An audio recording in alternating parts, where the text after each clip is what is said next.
Got him. Yep. Call it how you see it.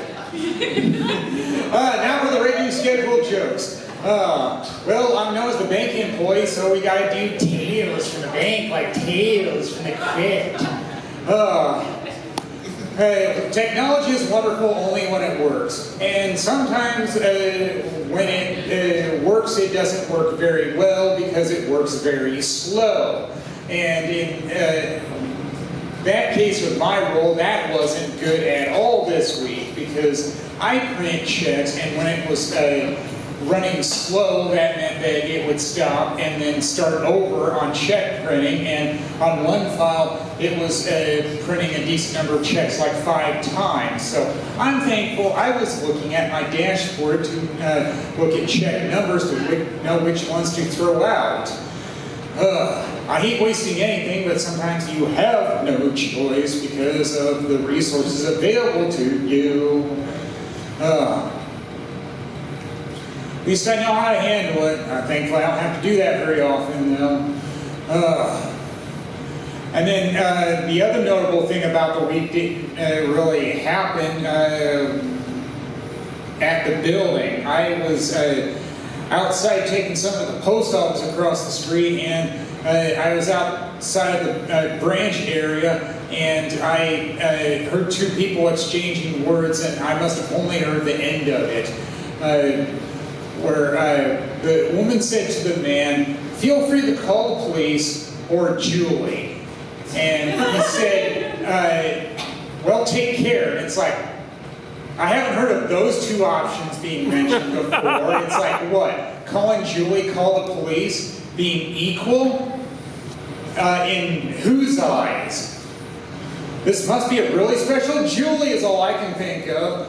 All I know is, in that case, you say nothing, you ignore it because you don't want to become a part of their problem because it wouldn't be worth it. I've had enough practice with that before. You don't jump into somebody else's fight unless you want to end up getting beat up worse than they are.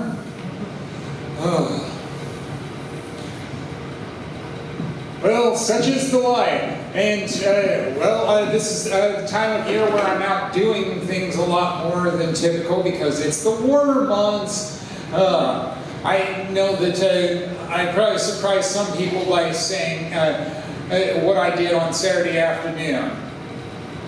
Drag brunch with a Taylor Swift theme. I'm sure that surprises people, some people twice, some only once, who knows.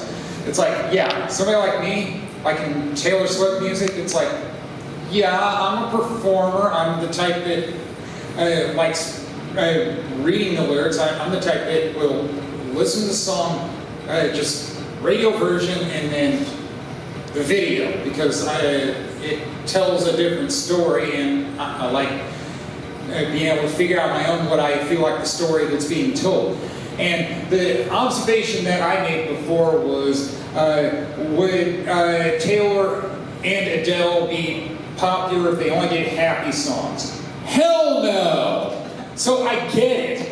People aren't always happy. They want relatable music fairly often. And she can be pretty clever with some of her songs. I mean, there was one being played at the jukebox tonight that I liked it on some level. Look what you made me do. I think it's that spoken part where she said, "Can't come to the phone right now, the old one can't because she's dead." And it's like, yeah, there's just something about that works for me. It's hard to explain, it just does.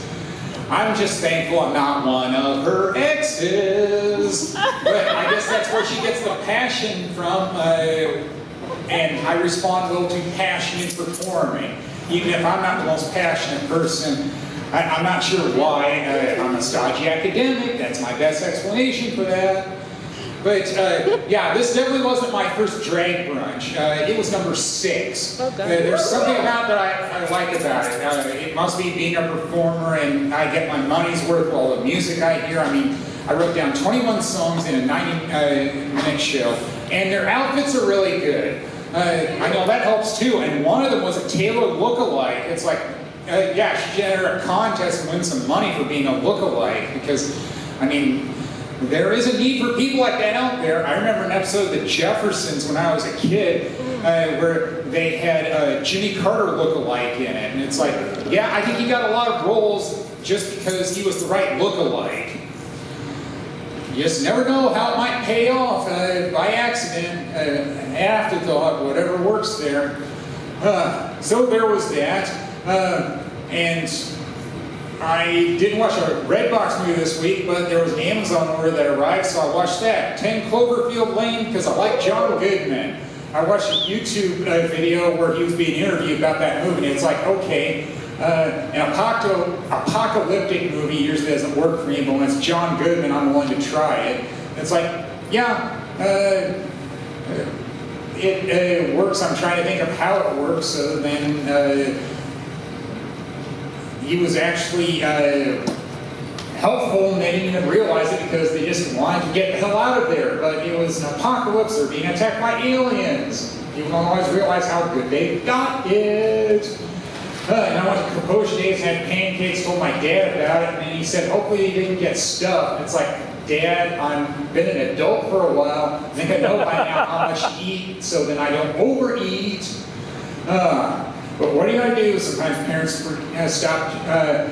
forget to stop being parents. Well, that'll do it for me. Thank you all. Been great.